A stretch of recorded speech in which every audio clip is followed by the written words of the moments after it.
السلام علیکم ورحمۃ اللہ وبرکاتہ۔ حروف مدہ، الف مدہ، واو مدہ کے حوالے سے ہے، اور جو لفظ کاف اور لفظ لام ہے۔ چلتے ہیں سبق کی طرف۔ اعوذ باللہ من الشیطان الرجیم، بسم اللہ الرحمن الرحیم۔ کاف الف زبر کا، الف مدہ ہے، ایک الف دار میں کھینچیں گے۔ کاف کو انتہائی نرمی سے پڑھیں گے، کوئی کھینچنا نہیں ہے، کوئی جماؤ، کوئی سختی نہیں ہے۔ اگر سختی سے پڑھیں گے تو لفظ بدل جائے گا، تو نرمی سے پڑھنا اس لفظ کو۔ کاف الف زبر کا، کاف الف زبر کا، کاف واو پیش کو، واو مدہ ہے، ایک الف دار میں کھینچیں گے۔ کاف واو پیش کو، کاف واو پیش کو، کو،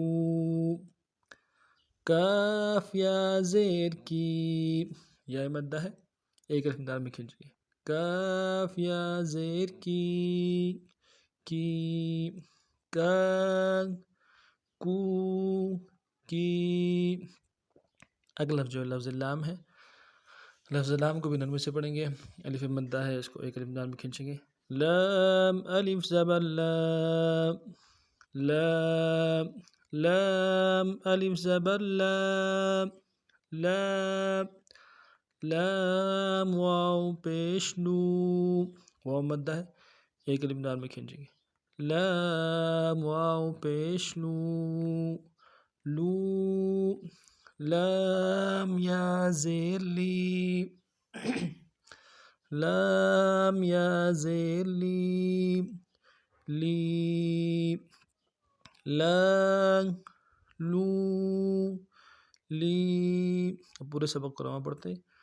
کا، کو، کی، لا، لو، لی۔ اس ترتیب سے ان اسباق کو پڑھنا ہے۔ کوئی بات سمجھ نہ آ جائے تو کمنٹس میں رائے کے ساتھ ضرور کیجیے گا۔ انشاءاللہ نئے سبق میں پھر آپ خدمت میں حاضر ہوتے ہیں۔ تب تک کے لیے السلام علیکم ورحمۃ اللہ وبرکاتہ۔